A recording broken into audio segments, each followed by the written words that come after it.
हमारी महफिलों में कुछ तारीफें ज्यादा कर दी जाती हैं। ये भी एक कैरेक्टर है हम लोगों का। अली अकबर साहब जाहिर है कि अपने आप में एक इदारा है। हमारी डिक्शनरी में एक नया तो हमेशा से मौजूद है, लेकिन उस पर जितनी रिसर्च होनी चाहिए उतनी रिसर्च हुई नहीं। अगर अली अकबर साहब किताब ना छपवाते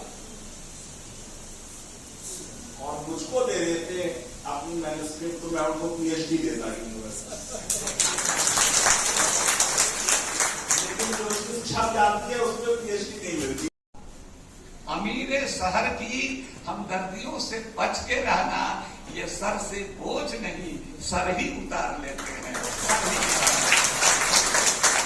हमारे लोग समझदार हैं, शेरो शायरी को तो और बढ़िया से समझते हैं उसकी जुबान को, वो इस बात को समझेंगे।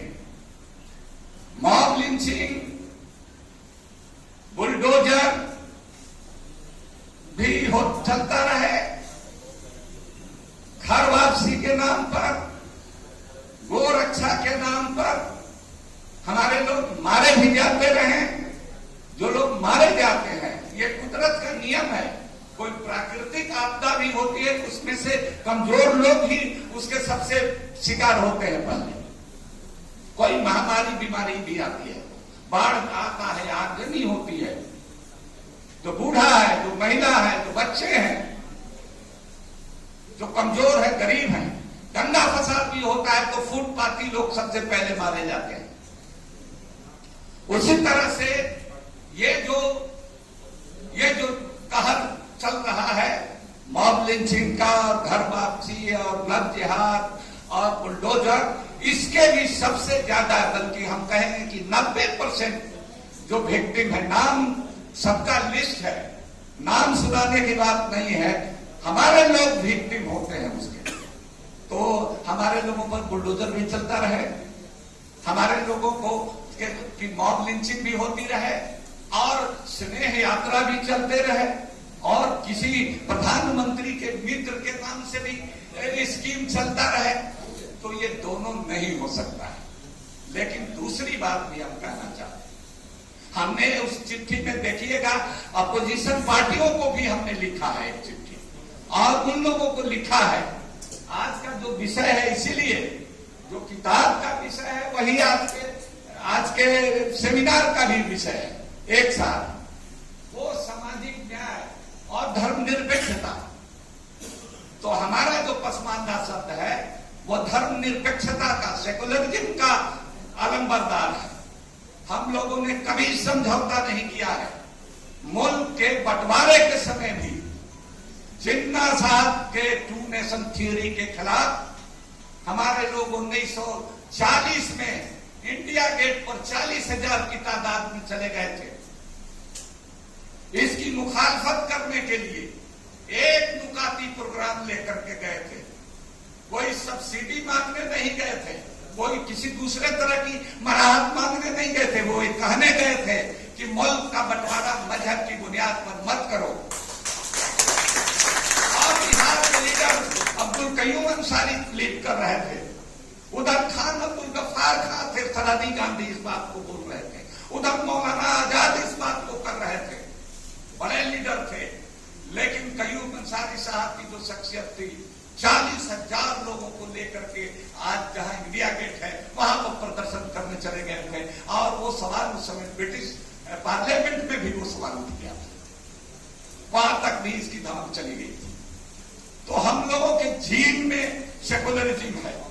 तो हमारी शिकायत यह है कि सेकुलर जो पार्टियां हैं वो भी इस डर से कि सेकुलरिज्म की बात आधार है, जो बेसिस है, वो मसावात या समानता या इक्वालिटी के राइट पे निहित है। लेकिन मसला यह है कि जो इक्वालिटी का आइडिया है, वो चाहे एरिस्टोटल का आइडिया हो या हमारे कॉन्स्टिट्यूशन या दस्तूर या संविधान का आइडिया हो। आयोग बना तो वीपी सिंह ने उसके सामने मतलब अपना बयान दिया। उन्होंने बड़ी दिलचस्प बात की और उन्होंने कहा कि इन्होंने तो मंडल कमीशन की वजह से ही मेरी सरकार को गिराने का काम किया।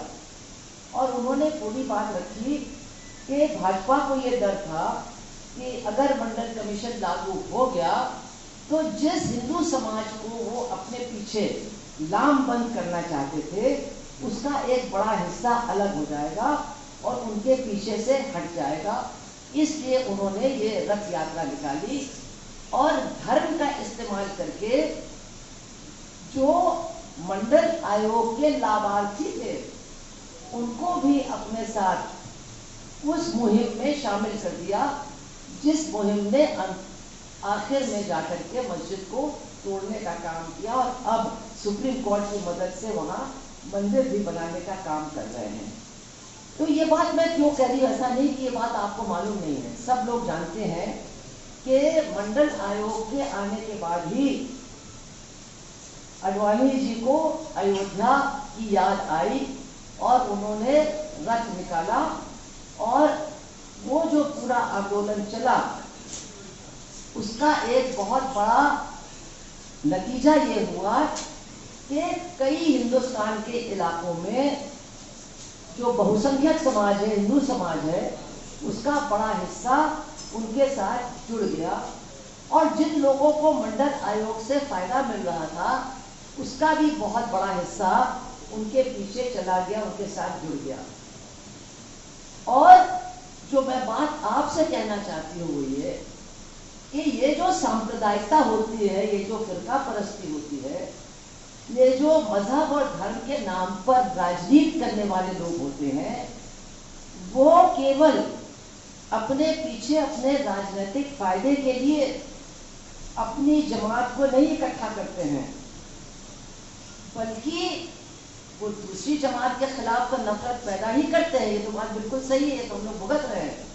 लेकिन इसके साथ साथ जो अक़लियती जमात है उसके नेताओं को भी वो पूरा का पूरा मौका देते हैं कि वो भी अपनी जमात को अपने पीछे लामबंद करे और उनकी जमात के अंदर जो नाबराबरी है, जो जुल्म है, जो अमीर और गरीब के बीच की खाई है, जो ऊंची जात यानी अशराफ अल्लाह और जो दलित मुसलमान है उनके बीच की जो खाई है, वो उसको भी मजहब के नाम पर कि हमको एक होना है उनसे लड़ने के लिए, वो कहते हैं हमको एक होना है इनसे लड़ने के लिए, और दोनों अपनी लड़ाई लड़ने के लिए अपने ही जमात के लोगों को न्याय से वंचित रख के अपने पीछे लामबंद करके अपनी नेतागिरी को जमा करके काम करते हैं।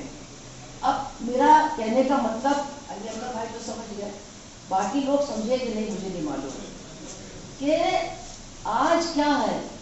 इन्होंने बताया कि जब हमने पासवानदा की लड़ाई शुरू की तो लोगों ने कहा आप मुसलमानों को बांट रहे हैं, अरे आप देख नहीं रहे कि कितना बड़ा हमला हमारे ऊपर हो रहा है, हमें इस हमले के खिलाफ लड़ना है। ये मुस्लिम औरतों के साथ भी हुआ। भाई मैं आपको बताऊं, जब शाहबानों वाला मसला उठा हमारे देश में तो मैं कानपुर में थी, कानपुर में मतलब सार्वजनिक रूप से एक कार्यकर्ता थी और मैंने खुल करके ये कहा कि भाई अगर सुप्रीम कोर्ट ने एक तलाकशुदा औरत के हक में फैसला किया है तो फिर वो फैसला मान्य होना चाहिए, उसके खिलाफ हम लोग क्यों लोगों को उठा रहे हैं, भड़का रहे हैं। तो बहुत कुछ हमको सुनना पड़ा, लेकिन मेरा कहने का मतलब ये है कि उस वक्त हमने हजारों मुसलमान औरतों की मीटिंगें की होंगी और उनमें निश्चित रूप से बाहर वो क्या कह पाती थी क्या नहीं कह पाती थी आप लोग भी समझ सकते हैं, लेकिन उनको एक दिल में एक खुशी थी कि हमको इंसाफ देने का काम किया गया है। हालांकि बाद में आप सब जानते हैं एक कम्युनिटी का प्रभाव होता है, जो लोग कहते हैं कि हम ही इस कौम के रहनुमा हैं, उनका एक दबाव होता है और फिर औरतों की जबान बंद कर दी जाती है। लेकिन भाइयों बहनों, सिर्फ औरतों की जबान नहीं बंद कर दी जाती है, जो उस जमात में कमजोर लोग हैं, जो उस जमात के गरीब लोग हैं, उनकी भी जबान बंद कर दी जाती है। उनको भी यही समझाया जाता है कि अभी बोलना कौम के खिलाफ है, जो बोलेगा वो कौम का गद्दार है, इसलिए अभी चुप रहो, जब सब ठीक हो जाएगा तब बोलना, तब हम तुम्हारे अधिकारों के लिए लड़ेंगे। तो तुमको वही हिंदू फिर से बनना होगा। मतलब अगर ये हिंदू धर्म की बिल्डिंग एक 5 माले की 5 मंजिल की बिल्डिंग है, और अगर हिंदू बनने से पहले तुम नीचे पशुओं के साथ रहते थे, तो हिंदू बनने के बाद तुमको फिर वहीं वापस जाना पड़ेगा, तुमको ऊपर की मंजिलों में जगह नहीं मिलेगी। और यही चीज हम मुसलमान समाज में भी देखते हैं। मैंने खुद देखा, उस वक्त मुझे समझ में नहीं आया, आज समझ में आ रहा है। हमारे शहर के एक आला दर्जे के डॉक्टर थे आंखों के, वो रंगरेज थे, पैसे वाले रंगरेज थे, उनके बाप भी पैसे वाले थे, और उनके घर में शादी हुई तो करने का काम करेंगे और पढ़ने का काम करेंगे। तो वही भी काबिल तारीफ हुआ आज स्थापना दिवस पर। और सामाजिक न्याय और धर्मनिरपेक्षता, हम तो जो सोचे थे प्रोफेसर अमिताभ सब बोल दिए, बात सही है, दोनों एक दूसरे के पूरक है। अगर सामाजिक न्याय इस देश में जितनी बुलंदी से आगे बढ़ने का काम किया था, अगर सच्ची ईमानदारी के साथ अगर सामाजिक न्याय कर दिया जाता, जिसको नेतृत्व सौंपने का काम किया था इस देश के जनता ने, ताकि हिंदुत्ववादी और कट्टरवादी व्यवस्था आगे नहीं होता। कहीं ना कहीं एक फॉल्ट हो गया। और कोई भी बात जब समाज में आती है, तो पुराना कहावत है, बिना चिंगारी के धुआं नहीं उठता है। कोई एक आदमी बोलता है तो लोग उसको दरकिनार कर देते हैं, बातों को दबाया जाता है। ये इतिहास रहा है। आज से ठीक 25 साल पहले डॉक्टर अली अनवर अंसारी बोले थे तो काफी प्रताड़ना उनकी बात को दबा दी गई थी, लेकिन चूंकि बोलने का जज्बा इन्होंने लगातार कायम किया और कायम रखा, और जो मैडम सुहासिनी अली जी जो बोल रही थी, जो वाक्या, उस वाक्या में हम भी साथ गए थे। तो ऐसा नहीं है। आज लोग कहते हैं धर्मनिरपेक्षता कमजोर हो गया है, तो कमजोर के जद में हम लोग हैं, उसके गुनहगार हम लोग हैं। अगर सामाजिक न्याय सही मिल जाती, सभी का अधिकार अगर हम देते और सभी को मान सम्मान देते, हम जात पात के आधार पर भेदभाव अगर नहीं करते, तो आज उसमें भी इल्म की रोशनी होती, उसमें भी जुबान में ताकत होती, और राजनीति सहूर होता, सामाजिक चेतना होती, तो आज कट्टरवाद इस देश में हावी नहीं होता। तो कहीं ना कहीं आपको जिसको मजबूर करना था, समाज के पिछले पंक्ति को, लोगों को, वो हम करने में कामयाब नहीं हुए। और कामयाब सिर्फ इसलिए नहीं हुए, उसको जाति के बुनियाद को देखते हुए हम उसको अधिकार नहीं दिए, हम उसको सामने बैठाए नहीं, साथ में बैठाने का काम नहीं किए, और सामाजिक और राजनीतिक चेतना को हम उनके बीच में बताने का काम नहीं किए, सिर्फ इस मिजाज से कि ये क्या है, और जिसका प्रतिकूल असर आज जो पड़ा है, आज समाज नहीं पूरा देश जो है सो कि इससे प्रभावित है। बहुत सारे बातें हो गई है, चाहे बुलडोजर की कहानी हो, चाहे बिल्किस बानो की। आप लोग जितने लोग यहां बैठे हुए हैं, सब नेतृत्व करने वाले लोग हैं। इस बरसात के मौसम में राज्य के कोने कोने से आए हैं, तो निश्चित तौर पर समाज के लिए चिंतन रखने वाले लोग यहां बैठे हुए हैं, इससे इनकार नहीं किया जा सकता है। लेकिन नई शुरुआत करना होगा। हम एक आदमी अगर कोई बात बोलना शुरू करते हैं, वही बात समाज में जाती है।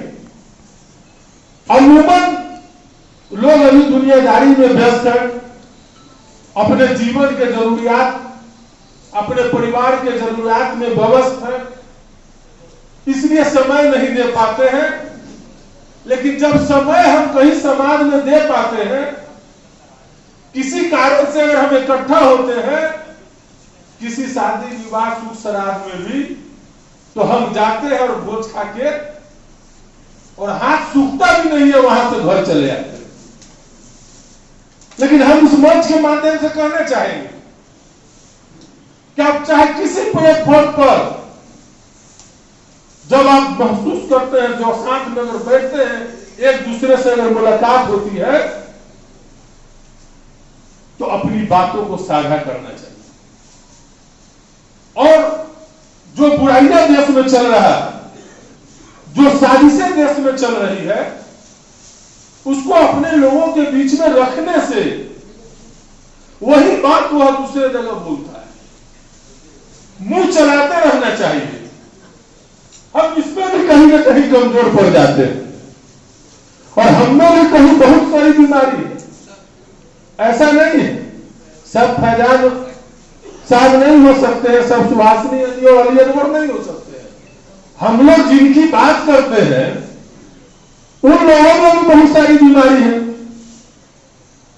जब कुछ हो जाते हैं, अपने आप को संपन्न हो जाते हैं, पढ़े लिख लेते हैं, तो अपग्रेड हो जाते हैं। ये भी बीमारी है।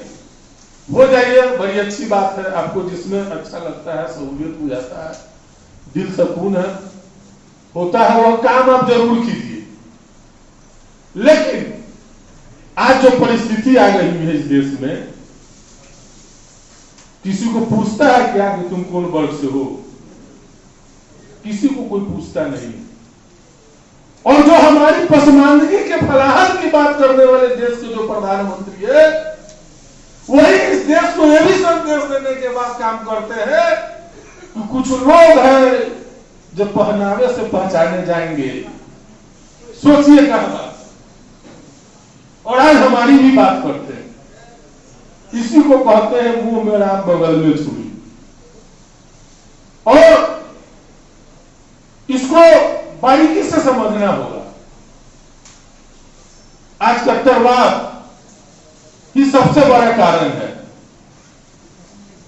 कट्टरवाद समाप्त हो जाएगी, सारी व्यवस्था ठीक हो जाएगी। अब सवाल हो गया, कट्टरवाद समाप्त होगा कैसे? तो हम लोग तो गांव बम्बई से आए हुए लोग हैं, और अपना बोरी और सिलेट जोड़े लेकर के जाते थे, पढ़ते थे। आज के नौजवान लोग कहते हैं, छोड़िए मंत्री, आप तो बेगमा स्कूल में पढ़े। लेकिन आज तो बहुत सारी सुविधा हो गया है। लेकिन क्या है, कट्टरवाद क्यों फैल रहा है?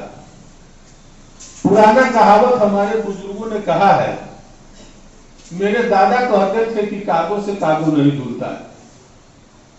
एक पुराना कहावत है। कागो से कागो यानी गंदगी से गंदगी नहीं धुला जा सकता है। तो हम उस ओर जाएंगे, तब जाकर के गंदगी साफ होगा। तो कट्टरवाद को हम मोहब्बत से साफ करेंगे, मोहब्बत से खत्म करने का काम करेंगे। लेकिन उसके लिए भी जहनसी होना चाहिए, तरीका होना चाहिए। आज के कुछ नौजवान पीढ़ी के लोग चीजों को बहुत गंभीरता से नहीं समझते हैं और सोशल मीडिया के शिकार हो जाते हैं, और व्हाट्सएप फेसबुक के माध्यम से कहीं ना कहीं इस कट्टरवाद को गति दे देने का काम करते हैं। तो इसके पीछे सामाजिक चेतना, राजनीतिक सहूर हम लोग लोगों के, नौजवानों के पास नहीं है। तो अगर सामाजिक न्याय का धोखा नहीं होता तो आज ये परेशानी नहीं होती। क्योंकि सामाजिक न्याय देने में धोखा किया, जिसको हम सामाजिक न्याय का लमनदार माने, जब कुर्सी पर बैठे यूपी से आए हुए हैं प्रोफेसर रविकांत जी बोल रहे थे, 4-4 बार मायावती मुख्यमंत्री बनी, काफी लोगों ने विचारों से लैस करने का काम किया, लेकिन बात तो सही है, इस देश के भोले भाले दलित पिछड़ा सामाजिक न्याय के लोगों ने आपको लब्बैक करने का काम किया, आपके पीछे खड़ा होने का काम किया, लेकिन क्या आपने सामाजिक न्याय दिया क्या? आप अपने एमपी को, एमएलए को नीचे दरी पर बैठाते थे, अपने सिंहासन की कुर्सी पर बैठने का काम किया। यही तो धोखा हो गया। और इसी धोखा का उपज है आज कट्टरवाद। आज देश में शिक्षा पर बात नहीं हो रही है, बेरोजगारी पर बात नहीं हो रही है, महंगाई पर बात नहीं हो रही है, मजलूमों को इंसाफ मिले इस पर बात नहीं हो रही है, और मंदिर और मस्जिद की बात हो रही है। और वह क्यों चल जा रहा है? धर्म आस्था का विषय है, यह लोकतंत्र है। इस देश में सभी लोग यहाँ विभिन्न भाषा, विभिन्न रंग, विभिन्न धर्मों के लोग यहाँ मिलकर के, और तमाम लोगों ने, जैसा कि जो है अली अनवर साहब बोल रहे थे कि हजारों इमामों ने कुर्बानी देने का काम किया।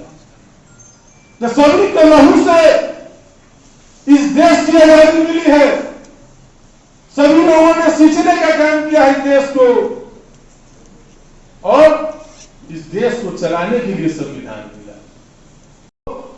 चाहे दलित राम हो, चाहे पासवान हो, संविधान में आपको इस देश को चलाने के लिए वर्गीकरण करने का काम किया, किसको कैसा अधिकार मिले।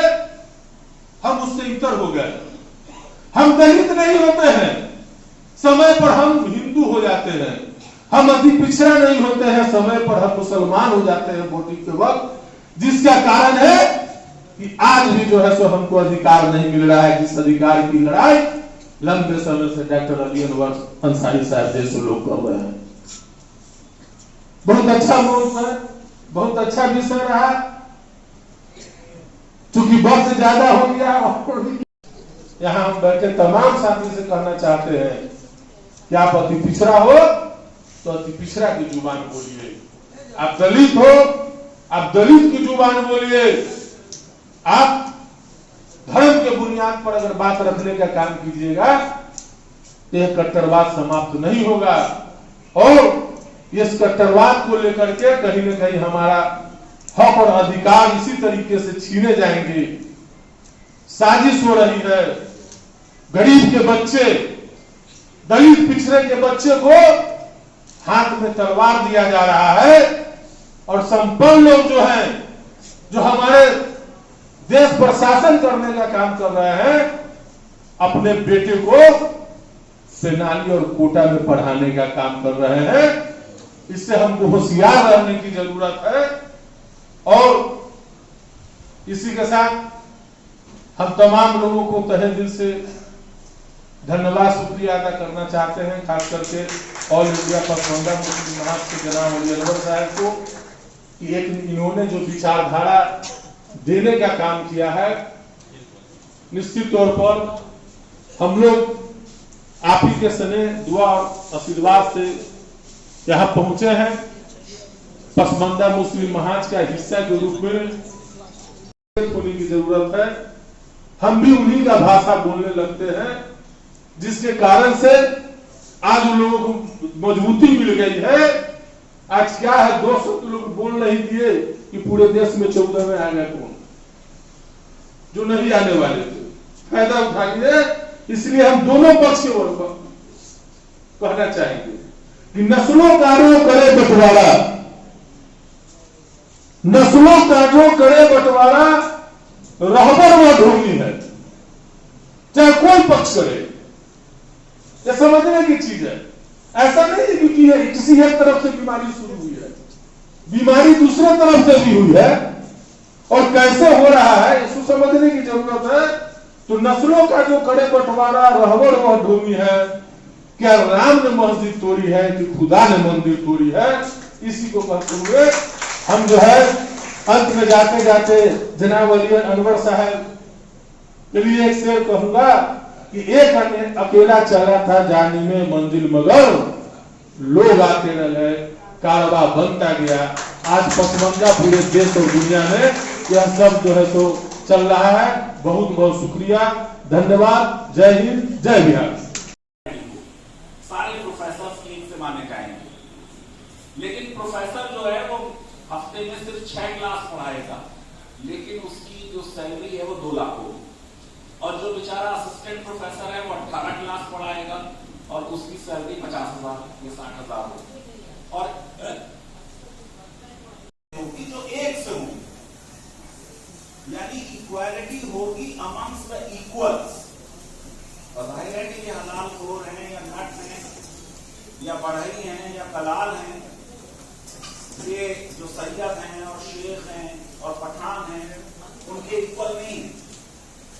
इसलिए लीगली स्पीकिंग भी इस बात की गुंजाइश मौजूद रहती है कि जो लोग एक से नहीं हैं उनमें आपस में इक्वालिटी नहीं होगी। फलसफा है, ये फलसफा ही गलत है। इक्वालिटी का सही फलसफा और सही फलसफा समाज के जो अधिकार से लोग अलग अलग होंगे, उन तमाम लोगों की बात अलग अलग डिफरेंसेस उठाते रहे हैं, जिसका आज प्रतिफल है पसमानदा शब्द को आज देश में दुनिया के अलग अलग तरह का व्यवहार किया। और अभी देश में मोदी जी भी पसमानदा की बात करने लगे। तो इस अवसर पर हम ऑल इंडिया पसमानदा मुस्लिम महाज के 25वें स्थापना दिवस पर और समाज को एक पुस्तक एक आईना देने के लिए डॉक्टर अली अनवर साहब को तहे दिल से बात करने